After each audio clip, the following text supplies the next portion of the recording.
The crystal towers of Yelvorth City glittered beneath the twin suns, their spires piercing the sky like shards of frozen light.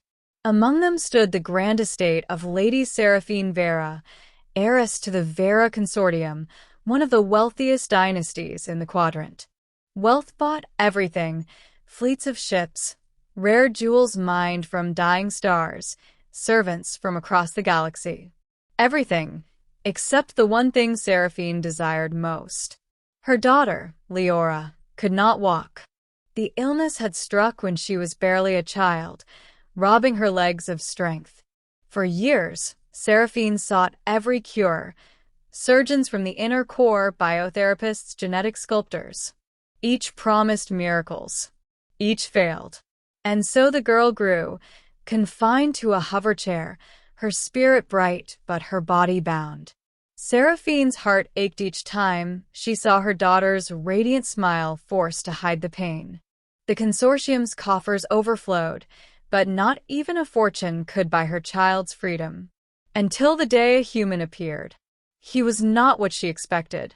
Dr. Marcus Hale was not dressed in the shimmering robes of core physicians, nor the polished armor of bioengineers. He wore simple clothes: black trousers, a white coat stained faintly with grease and dust. His hair short, his face plain, his eyes unassuming. "Lady Veyra," he said, bowing slightly, "I heard of your daughter's condition. I believe I can help."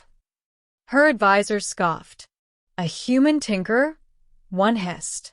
"The child needs advanced therapy, not primitive off-world tricks."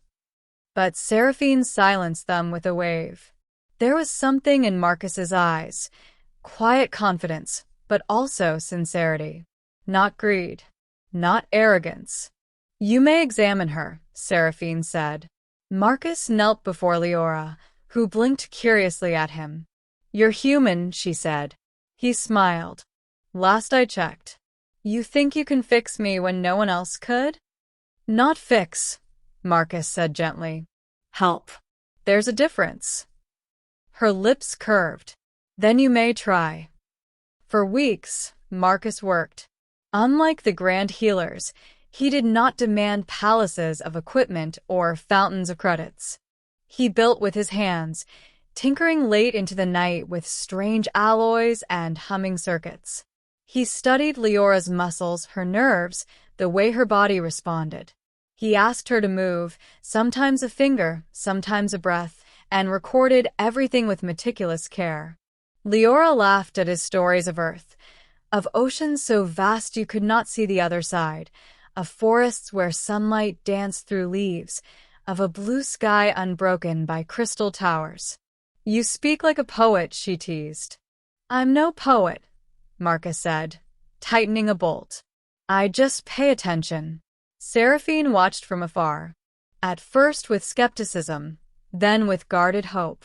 Marcus did not treat her daughter as a patient or a burden. He treated her as a person. The device was finished on the 42nd day. It was not elegant like the core's machines. It looked crude: metal braces lined with flexible fiber, small emitters humming faintly along the frame. But Marcus's eyes gleamed with quiet triumph as he fastened it gently around Liora's legs. "This isn't just a machine," he explained. "It works with your body.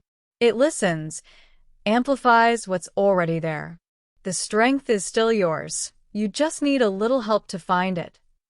Liora swallowed hard. "Will it hurt?" "A little," he admitted, "but only at first."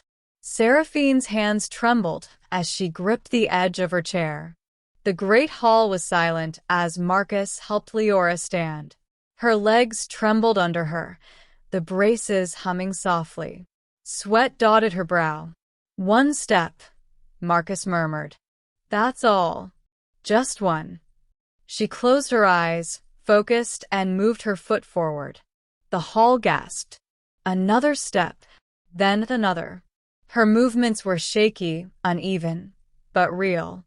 When Seraphine realized what she was seeing, the plate in her hand slipped, crashing to the marble floor with a shatter. She didn't notice. Her eyes were locked on her daughter. Liora was walking. Her laughter rang through the hall, bright and fierce. "Mother, I'm walking." Seraphine rushed forward, tears streaming down her face, gathering her daughter into her arms. For the first time in years, she held her not as a fragile burden, but as a child reborn. Word spread quickly. Nobles and physicians demanded to know Marcus's secrets. Some offered him fortunes, others threatened him, claiming his work disrupted accepted medical authority. Marcus refused them all. This was for her, he said simply. But Liora had other plans. "You can't keep this just for me," she told him. "There are others. Children like me. Adults. Soldiers. Anyone who's lost hope. You have to share it." Marcus hesitated. "If I do, the powerful will twist it.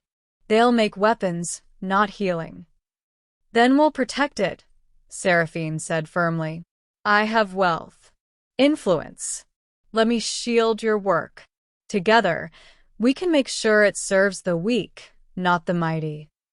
For the first time, Marcus allowed himself to hope. Months later, the Veyra Foundation for Renewal opened its doors.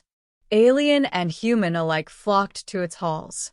The rich paid handsomely, yes, but every credit went to fund care for the poor. Children who had never walked before took their first steps. Veterans who thought they'd never stand again rose tall. And at the heart of it all was Liora, now running down the halls with laughter that shook the crystal walls.